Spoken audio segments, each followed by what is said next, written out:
My name is Lindsay Lee Hobson, and I work with organisations to elevate their emerging leaders and create the ultimate next generation of leadership.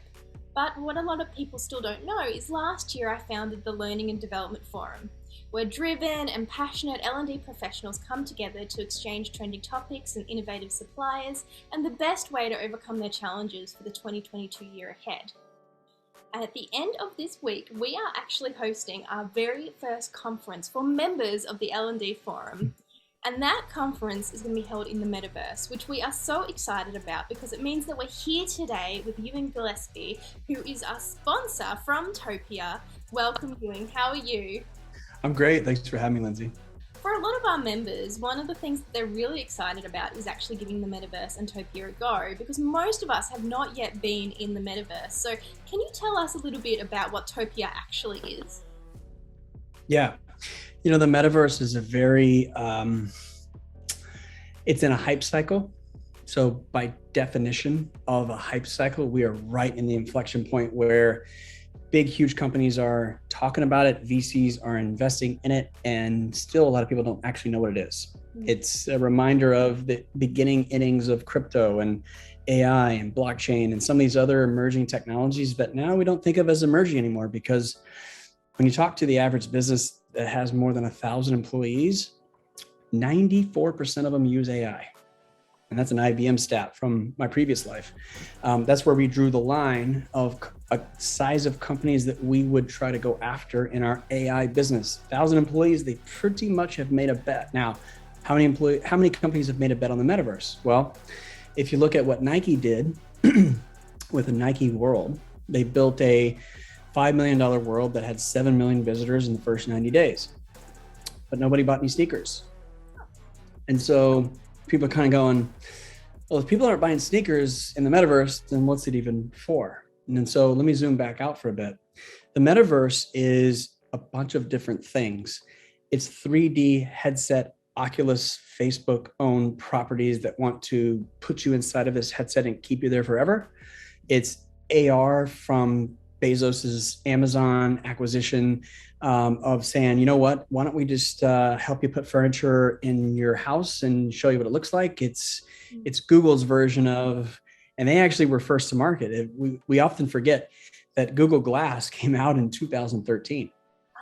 And you could read your email and you could actually respond to your email with a pair of glasses in 2013, and nobody bought them. And so AR and VR, and we now in the industry call it XR. It's what's this next internet going to be? What's undebated and what's unanimously agreed upon is that the internet and you coexist. Today, if I go to your LinkedIn account, Lindsay, you'll never know that I went. You'll never know that I was there unless there's like notifications turned on, etc. And when I go there, if you're there, I won't see you. I won't know that you're there looking at your own profile, and then I could have a quick conversation with you. If we take your LinkedIn account and put it into the metaverse, whether it's Facebook's version with the headset or our version that's browser-based or another version, other people might be walking around on top of your resume, and you can literally interact with them. And you could set yourself what's called a webhook. And now I'm getting a little technical, but you could be notified if somebody comes to your resume metaverse. So you can jump in there and talk to them. So the internet that we know of today as Internet 2.0. Internet 1.0, dial up, go visit a page, can't interact whatsoever. Can't leave a comment, can't like, no concept of it. Internet 2.0, we got all blown up after around 2003, 4, 5. Internet 2.0, we could like, we could comment, we could interact, but we're still interacting mostly just with text. Internet 3, you hear Web 3, you hear the NFT and some of these crypto enthusiasts talk about Web 3. Web 3 and the metaverse are actually not that dissimilar from each other. What they are is a place where digital assets and people coexist in a geospatial kind of a way. So that's really what the metaverse is. And the way that Topia fit into that is very, very simple. Is we're the only layer right now where you can go to tens of thousands of simultaneous users in a single metaverse layer. And so what we really are is we are the most scalable way to have a camera connection that's also geospatially organized. So at a conference, your conference that we're going to attend later this month, we're going to walk around and talk to people. And there's going to be probably 100 people there, 150, however many it is. And if I'm in a group of 6 to 8, only the 6 to 8 that I'm around can hear me, see me, interact with me, same as you. But when you give the keynote presentation, everyone in the world can hear you because there's elements of this world that allow you to do that if you're on that part of the stage. Just like at a real conference, it takes a microphone, an amplifier, and a physical connection of the cable into a machine that broadcasts your voice all over Vegas. If you're in Vegas at the Mandalay Bay, like a lot of companies do when they rent out these conferences. In our world, it's just a click of a mouse, and now you're broadcasting to everyone in this world. So if we're talking about a music label, like one that I won't mention, can't name the name right now, but they have 180 artists under management, and one of their artists is in Australia, of all places. And they can't travel to promote their new album, and their mainstream market is the US market. That's where they make their money. So they're hosting their album release party in our platform so that their fans from the US, their family and friends from Australia, and their global audience in other countries can all simultaneously see and even interact with the artist after they sing that first song on this next album that nobody's ever heard before. It'll be the same day it goes live on Spotify. So everything from that to a couple from the Gold Coast is getting married on Topia on June 7th. No, July 7th. July 7th. There's a couple from the Gold Coast getting married on Topia on July 7th. That will be our 5th wedding.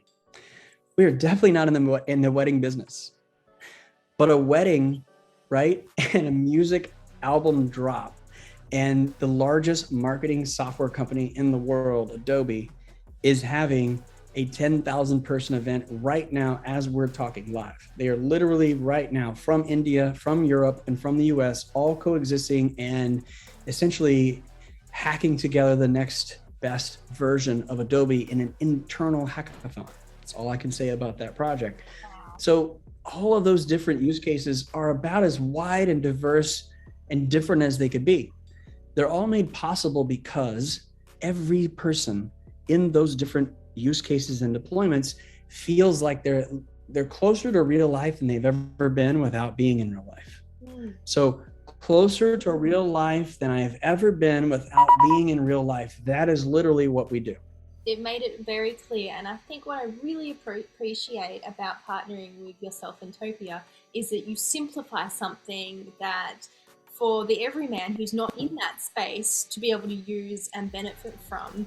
And I know in the Learning and Development Forum, working with remote and hybrid teams and overcoming the many challenges that come up there, including events and conferences and just training and onboarding and inductions, that's a massive challenge that a lot of L&D professionals are facing, which is something that Topia could help with. Am I right? So what we've learned early on for the learning community that I think that would inspire them is that we're hitting every single learning style for the first time in L&D history. Like there's, other than classroom style learning hands-on, which is the most expensive way known to teach people, other than that, and I'm a student of Laszlo Bock's book, Work Rules. I think it was chapter 6. Don't quote me on the number, but he's basically did a 3-year experiment and spent more money than we ever should have on learning. And the most that we could ever improve someone was 10 to 15%. But when you think about Google's recruiting strategy, they're recruiting the cream of the crop from the get-go. What was actually profitable was various forms of digital asynchronous learning. So digital asynchronous learning with a little bit of a collaboration is what is now possible in the metaverse. So if I'm a kinesthetic learner and I show up to an environment and all I can do is click on a Saba or Cornerstone LMS training and listen to it the whole time, you miss me. You just flat out miss me. But if I join an onboarding class for customer X that I can't name today, then as I'm consuming the modules of onboarding, somebody in my class is right there next to me. They're literally clicking on the same stuff. They're going through the same journey. We're swimming in the same rivers together, and we can ask each other questions.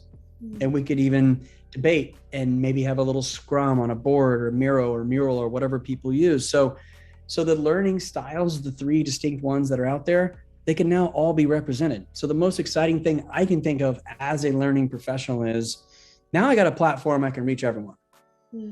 And not only can I reach everyone, I can reach everyone face to face with and not have to ask the business for travel costs. How many times have learning programs been completely destroyed just because of travel costs alone? And it definitely echoes what we've been talking about in the Learning and Development Forum. In fact, the topics that we're talking about at the conference have all been selected and voted for from forum members, and they include things like how to engage your team during the learning process, and how to attract talent using learning, how to show your ROI, how to show your value, how to create a hybrid and a virtual training that's impactful, as well as the future of L&D and where the metaverse fits in that too, which are all things you just touched on then. And is one of the reasons we're so excited to be giving Topia a go with this conference. It's something that we've never done before. A lot of us have not even been in the metaverse before, and we didn't even know what it was for a lot of us. And to know that there's a tool out there which will help with some of those areas for some and all of them for others is so incredibly powerful. So since that you are sponsoring, what are you most looking forward to about being part of this conference? What I'm most looking forward to, selfishly is uncovering learning objectives that someone doesn't actually think can be improved by the metaverse. I take that as a great challenge.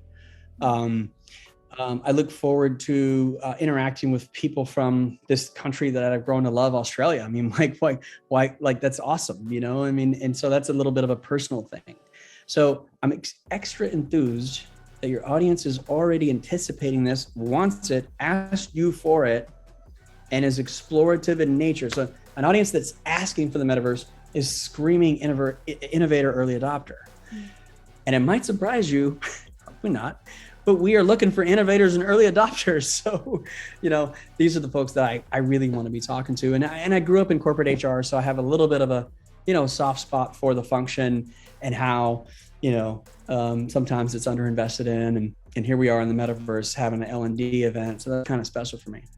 Oh, absolutely. And I think we feel exactly the same way for us as L&D professionals to be able to try something so new and forward thinking that no one that we know has done before. For us, this is a world first, and for us, it's something that we've never done before. And this world is created specifically for this conference. So we couldn't be more grateful to you, Ewing, and to your team as well, who have been incredibly supportive in helping to make this event happen. And a big thank you as well to all our contributors and speakers for the conference. It's going to be an absolutely incredible event. If you haven't registered, make sure you do so. There'll be a link around this video. It's something that you definitely want to be a part of. If you like innovation, you like to be part of something groundbreaking, and you're enthusiastic and eager to learn more about being the best learning and development professional you can be. Make sure you register. Thank you again, Ewing, and we'll see you at the conference.